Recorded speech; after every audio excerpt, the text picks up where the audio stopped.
The path through the woods opened into a clearing, and for the first time in days, Wirt and Greg found what looked like a touch of civilization. Pottsfield lay before them, glowing with lantern light and alive with music. Fiddles played, drums echoed, and villagers bustled about in rustic garb, carrying baskets brimming with corn, squash, and pumpkins. Laughter rose into the air, and for a moment, the brothers felt as if they'd stepped into a storybook illustration of autumn itself. The celebration was everything one would hope for in a harvest festival. Warm light, golden fields, and the comforting smell of wood smoke and earth. Greg's face lit with delight, and even Wirt allowed himself to breathe easier. It seemed, at last, they had stumbled into a place untouched by the strangeness of the woods. But as they wandered deeper into the revelry, something stirred at the edges of their relief. The villagers' faces were never quite visible, hidden behind wide, grinning pumpkin visages. Their carved expressions never shifted, never blinked. The way they moved, stiff, deliberate, almost mechanical, gave the impression not of life, but of life imitated. The music carried on, bright and incessant, but beneath it was another rhythm, something older, like the turning of the seasons itself. The harvest smells of hay, soil, and smoke hung thick in the air, but so did the weight of ritual. This was more than a festival, it was a rite. The brothers realized too late that in Pottsfield, the harvest was not only for pumpkins and wheat. Something else was being reaped, something bound to the soil, to time, and perhaps even to them.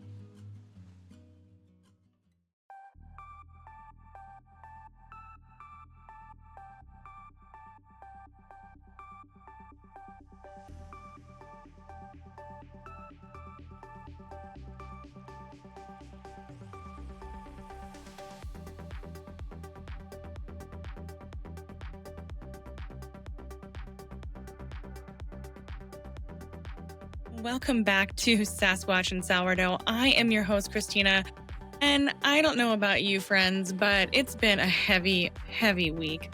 I wanted to give us a little brevity, a little break, and nothing says that like entering into the harvest season, and I think we are just about there. So welcome, friends. I'm glad you're here. That was a little retelling of a tale. I don't know if you guys are familiar with it, but if you love all things just weird and strange, Over the Garden Wall is probably one of the best little animated series that you can watch that is just great, great storytelling. It's really visually pretty, and it's just a really cute story of, I don't know, I guess it's kind of like a little coming of age. Some people think it's, I don't know, an expose of Dante's Inferno, but I've never taken that deep dive. It's just a really cute little tale about two brothers who get lost in the woods. And one of the places that they find themselves is a place called Pottsfield. And so I just had some fun kind of reworking a scene from that. So I hope that you enjoyed. And if you're not familiar with Over the Garden Wall, please, please watch that series. It's a great palate cleanser in a really weird time, I think, that we find ourselves in. But the show must go on, and I am going to present you guys with some really cool harvest traditions and tales that I've kind of come up with. I did a little bit of digging on the internet and found some really cool stuff. So let's get into the show. Okay, so around my house in Maryland, if you guys, I'm sure you know by now that I am in Maryland, and we have a couple of really fun harvest festivals that we go to, but I feel like sometimes they're just kind of like, I don't know, it's the same thing, same old, same old. I get my pumpkins, I get my mums, we have apple cider, everything is ridiculously overpriced. So I wanted to kind of take a little tour around America and see, like, I don't know, what are some weird things that people do for harvest festivals? Like, it cannot just be the same thing. Like, it has to be something different. So last episode, we did in Colorado, we were talking about just, my gosh, insane coffin races, which actually are brought up again on the same page. that it's called Mini Time, America's Weirdest Fall Festivals, and it's a little article. One of the things that I found, I mean, obviously outside of the Emma Crawford coffin race in Colorado, if you guys missed that episode, definitely go back and check that out.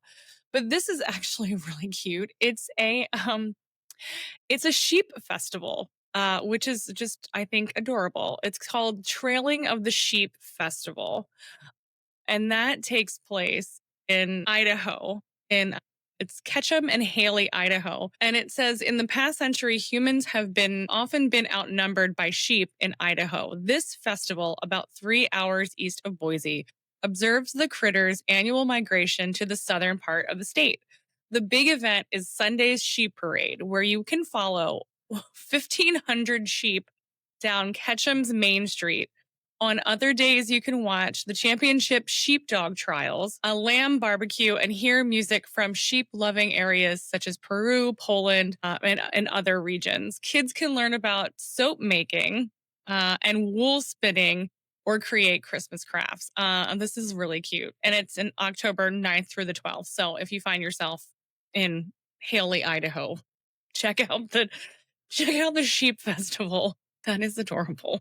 Okay, so one of the cool, I guess, legends that I found is something that I feel like I heard before, obviously, from if you guys have been around for a while, you know, this book is definitely, I am holding up Where the Footprints End from Timothy Renner. I've had him on the show before. He is just a fountain of knowledge, a wealth of knowledge, great researcher, really cool guy. He hosts the Strange Familiars podcast. So if you've never heard of him, please go find his stuff. His content is fantastic.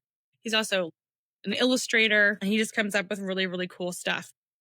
I came across this interesting, because, you think about harvest and apples and all that jazz when we think about fall and the harvest season. But this was really interesting. So let's see here. It says the Susquehannock of southern Pennsylvania so feared a race of short, magical, hair covered creatures that they adorned war shields with their likeness. German settlers called the creatures the Albatwitch, said to be a corruption of apple snitch, due to their fondness for stealing and tossing the fruit, but more likely a combination of the German Alb, elf, and Eintwischen, to escape. The Ojibwe and other Algonquin people believe tiny, hairy Memjwees blew canoes astray or stole things if not left satisfactory offerings. So he kind of talks about the little just kind of telling there of the Albatwitch. But I thought it was interesting because it means apple snitch. And then also I wanted to kind of see if there was anything else out there about this little creature, because that just sounds insane. Like a little tiny creature that's stealing apples. Oh my gosh, how perfect, right? So I did come across this is very interesting. So this is let me see here. This article, where are we? Okay. So there is actually a albatwitchday.com this is a really interesting Lancaster website. And so they have a couple of newspaper articles that are really cute. They don't give the dates, though. I think that's 1920. It says, Roars from Lion Camp. More than 40 boys enjoyed an Albatwitch hunt Monday at dusk. After hours of searching, they were called off and the hunt pronounced unsuccessful due to too much noise. However, on the home stretch, the hunters were pleasingly surprised when one of their number discovered a watermelon nest. The find was enjoyed by all, and the day went down as the red letter day on the camp calendar. Okay, that's cute. This is the kind of news I want, guys. Oh, can we go back to this kind of stuff? All right, so YMCA boys at corn roast hunt elusive animal. An Albatwitch hunt featured the corn bake held by the boys of the Lancaster YMCA at Williamson Park Monday evening. 4 boys took turns at holding a bag in hopes that an Albatwitch might run into it, but without success. One little fellow claims that he saw one, but it turned out to be a hole in the bag. The closing outing by the YMCA boys will be held at the city waterworks Thursday evening, at which time a watermelon swim will be held. One group of boys will leave the association on their bicycles at 6 o'clock and the other at 6:30. Okay, that's really cute. I like how it ends up in some sort of watermelon something or other. That's so the Albatwitch. And then I did also have an actual so this is interesting. I found this connection at the BFRO. So they have really cool early American legends of Bigfoot like beings on their website. So you can kind of go like really go way back. I clicked under the Iroquoian section and it says the Albatwitch's Columbia, Pennsylvania. Local legends in the area of Columbia, Pennsylvania speak of a creature called an Albatwitch. The Albatwitch is a small, about 4 feet tall, man like creature which supposedly lived in wooded areas. The main area of residence seemed to be near Chickee's Rock, a heavily wooded area along the banks of the Susquehanna River, about a mile or two north of town. Albat witches were also reported from wooded areas all along the river's shore. The creatures are named for a habit which they possess. Their bizarre common name is short for apple snitch, as they are reputed to have a taste for apples. Legends speak of how the Albat witches would oftentimes steal apples from picnickers, occasionally even throwing them at the startled people. Legends also record that the creature often sat in trees, coming down only for. It also says that Albat witches either became extinct or were driven nearly into extinction in the latter years of the 19th century. Chickee's Rock, where the creatures supposedly live, does have a tradition of strange sights and sounds. In the 1990s and 1960s, a man like figure was seen several times, and local legends also speak of sounds like a crack of a whip heard in the woods at night. One can only wonder if these can be connected with the Albat Witch. Something interesting back at the BFRO website, if you look in Pennsylvania, this is Columbia County, late April of 1993. So this isn't, in the harvest season per se, but it does happen in an apple orchard. So this is kind of neat. So it says it's let's see here. Columbia County, PA, near Route 42, observed one of my friends and I were camping on his family's land near Catawissa. It was just the two of us late at night. We were sitting by the campfire talking when we noticed we needed more wood for the fire. There was an old apple orchard nearby, and we scavenged some dead wood off of the ground for the fire. It was a very small, well lit night, and we could see very well. As soon as we stepped into the orchard, we heard a sort of screeching or wheezing noise around 100 yards away, as best as we could tell. We didn't think anything of it because we were always hearing noises from around that area, so we continued into the orchard. After about 10 steps in, we heard an awful scream that sounded like it needed 2 or 3 heads to make it. We looked in the direction and then we saw it. Maybe 50 yards away was the creature. It was about 5'6" tall and about 350 to 400 pounds. It started running at us full speed and it was incredibly fast. We immediately turned around and headed out of the orchard and for our car. As soon as we were in the clearing, the creature stopped running at us and turned away. Needless to say, we put out the fire and left for the night. Also noticed, about a month beforehand, we found a mangled deer in the middle of the clearing, not eaten at all, just attacked and killed. We didn't think anything of it at the time. After the incident, we think that it may have been a warning of some kind to stay out of its territory. About a week before the incident, we noticed that all of the windows had been smashed out of the sheds and a strange odor was in the air. We had at the time thought it could be vandals, and it might have been. We had heard the noises before in and around the orchard and pond just as it passed off as some sort of we just passed it off as some sort of wildlife. Other witnesses, we were gathering firewood in the apple orchard. Okay, let's see here. It says 2 o'clock in the morning, very well lit night. The area is about 200 feet from the nearest road. There is a large man-made pond on one side that has a natural spring running right beside it. So that's a water source. Behind the pond is a decent-sized, heavily forested mountain. with many small caves if you know where to find them. On another side is a large open field with an apple orchard behind that. There were also about 5 small sheds in the clearing. Okay, so that's interesting. If you are anywhere in that area of Pennsylvania and you know anything about said apple orchard, let me know. That is crazy. Oh my gosh. Okay, yeah, so they submitted, so this was from 1993 and they submitted it in 1997. Hmm. And that's a class A. Okay, wow. Okay, so probably not an apple, an an Albatwitch, an apple snitch, because yeah, I think those are supposed to be a little bit smaller, but still, I mean, we're hanging out in the apple orchard, so there you go. I wanted to find just any kind of folklore surrounding like harvest festival ghost stories, and I found a good amount. There's a specter in the cornfield, New England, 18th century folklore.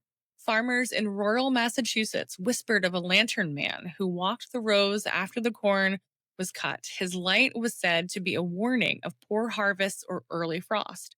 Some connected it to restless farmhands who died in accidents. Ooh. Now there's another one, the Hollow Night Watcher, which is kind of like Sleepy Hollow style. This is also from the Hudson Valley. It says in Dutch settled New York, autumn festivals sometimes included stories of headless riders who appeared near fields at dusk, chasing travelers home from barn dances. Well, we know that from Sleepy Hollow. There's also, so kind of getting back to like oral Appalachian lore, the pumpkin phantom. Families would gather for harvest suppers and would tell of a phantom that would sit silently on hay bales outside the barn. Its head was described as glowing like a pumpkin, an early folkloric link between jack o' lanterns and spirits, likely borrowed from Irish immigrants' Samhain traditions but localized in Appalachian farm imagery. Okay, so that kind of definitely makes sense. You have a lot of those like folklore and kind of, you know, a little bit of heritage coming together, especially in Appalachia. I wanted to also kind of like pull together just some colonial harvest traditions. Again, it just kind of gets back to that whole, you know, Hudson Valley, Sleepy Hollow. When you think about harvest, it just really kind of, I don't know, puts together like seasonal customs and things that are a little unsettling about that like old part of like America. It's just, I don't know. There always seems to be like a fog surrounding it. And it could just be me completely romanticizing New England autumn and like fall in general, but so there was this kind of concept called harvest home. I mean, when I did some digging, there's also like a weird 70s like horror book and stuff like that. But like this was basically imported from England, and the harvest home was a celebration at the end of a reaping. So the end of the harvest. And it was often marked by processions, feasting, and drinking. Colonists would sometimes parade the last sheaf of corn or wheat into town, decorating it with ribbons and treating it almost like it was this like living spirit of grain, is what they kind of called it. And some believed it to be if you didn't like take care of the last sheaf, it would bring bad luck or famine. So you kind of have like this reverence for this, you know, little piece of end of harvest. So that definitely gets into a lot of like the folklore surrounding just kind of what we think of when we think of harvest festivals. Another thing that I kind of loved is they had corn husking parties in the 1700s. So it was just like this big community event where people would drink and eat and play games. Hidden among the corn would be a red ear, sometimes dyed or painted, and it was considered special. Whoever found it was entitled to a kiss, or in some darker tales was expected to deliver a toast or song. I don't know why that makes that dark. And for the rural youth, these nights became charged with both romance and superstition. So you kind of again have that little bit of tie of like Sleepy Hollow, with Katrina von Tassel, you know, that kind of romanticized kind of picture. So the Polvik is a strange spirit of the grain fields. There are usually masculine, though some accounts mention females and children of the species. The Polvik is described as a rugged dwarf with dark, earthly skin and grass for hair. They are frequently dressed in white, and each of their eyes is a different color. It is sometimes claimed that their feet are cloven like those of goats. When in a jovial mood, the Polvik may amuse themselves by killing wild birds or by causing travelers to become waylaid and confused in surroundings which may normally be familiar to them. In the more aggressive moods, which account for most tales about them, they are violent, dangerous creatures. Oh my gosh. Um, let's see here. It says that they do not like idlers, lazy field workers, uh, may be lucky just to receive a hefty kick from a Polvik, for if they change or they chanced upon someone drunk and asleep in the fields, they would strangle the person to death. Well, this sounds absolutely terrible. Let's see here. Uh, Therefore, it was hoped that they would be appeased with an offering of 2 eggs and a cockerel that could no longer crow, placed in a ditch alongside the field. The Polvik were most active at noon and dusk, so it was desirable not to be in the fields at those times. It is said in Russia that the Polvik shrink to the size of chaff or stubble when the harvest is nearly complete and will hide in the last few stalks and be taken into the sheds. As it is also claimed that the Polvik causes disease amongst those who displease him. It is possible that he is the symbolic of ergo fruit bodies. Ergo is a fungus that infects cereal crops, especially rye, sometimes with, let's see here. Whilst it is hard, dark purple fruit bodies are quite apparent, it could still get into the food supply and is not noticeable and ground and cooked. This is actually really, really interesting because this is kind of one of those theories that surrounds what was really going on with a lot of the witch trials. So this is kind of very interesting. Let's see here. Yeah, so it's kind of interesting the way that folklore always kind of ties in a lot of, I mean, you see a lot of like pagan connections with a lot of folklore and also a lot of superstition as well. Okay. And so lastly, I think it would probably be amiss if I didn't mention the puka. So I think you guys probably, if you're familiar with any sort of like ghosts, or not really ghosts, but like if you're familiar with any sort of folklore, especially Celtic, you've probably heard of the puka. They're shape shifting troublemakers. Legends say that the puka can change into horses, goats, cats, donkeys, bulls, dogs, foxes, wolves, and hares, though always with jet black fur. Horses bearing sleek coats, wild manes, and flaming eyes are the most common animal shape of these mischievous fairies. When in human form, these fairies still bear animalistic characteristics. So this is actually from the website Wilderness Ireland. It says, though stories about the puka are vague and varied, one common similarity is the puka's love of mischief. Mischief can take many forms, but one favorite, it seems to be taking their preferred animal form of a great black horse and enticing the unwitting rider on its back for a wild and terrible horseback ride through the night. Usually, this person has been on the drink, and even if they haven't, the puka bewitches them, leaving them with a bad feeling and hazy recollections of a night poorly spent. Oh my gosh. Sometimes the puka can serve as a protective entity, helping farmers with the crops, offering presents, or intervening ahead of a terrible accident to prevent harm. Though stories of kindly puka are much overshadowed by those of mischief, bad luck, or even doom. So there you have it. It's just another little folklore from the harvest season, guys. I think this has been a really cute episode. So yeah, I just wanted to leave you guys with a little, I don't know, a little envisionment of harvest. And just remember, guys, if you are new here, welcome. I want you to just get out there and share, like, subscribe. It really, really is the best way that you can help the podcast grow. We've seen a lot of growth and it's been really, really awesome. You can find me on Instagram. That's the best way to get a hold of me. You can go to the website and report your own encounter, Sasquatch and Sourdough. You can send me an email at sasquatchandsourdough@gmail.com. Yeah, that's probably the best way to get in touch with me. But before I go, I wanted to leave you guys with a little colonial harvest and a scripture just to kind of encourage you. I know this was kind of a little, I don't know, I wanted it to be a little bit uncanny and weird because I kind of like that idea of harvest being a little unsettling. As the harvest moon rises and the fields grow quiet, We're reminded that the strange and the sacred often walk side by side, from ghostly lanterns to whispers of creatures at the edge of the woods. Every tale holds a seed of mystery, of memory, of meaning. The world has always been stranger than we imagine. But even in the shadows, there is blessing.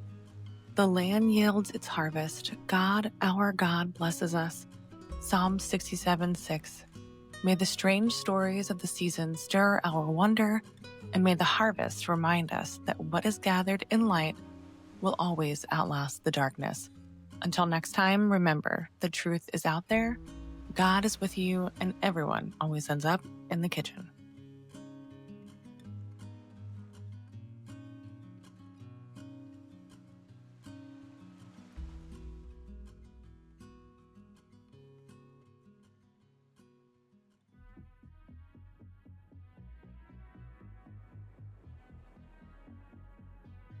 You have been listening to Sasquatch and Sourdough. I'm Christina, and thank you so much for tuning in.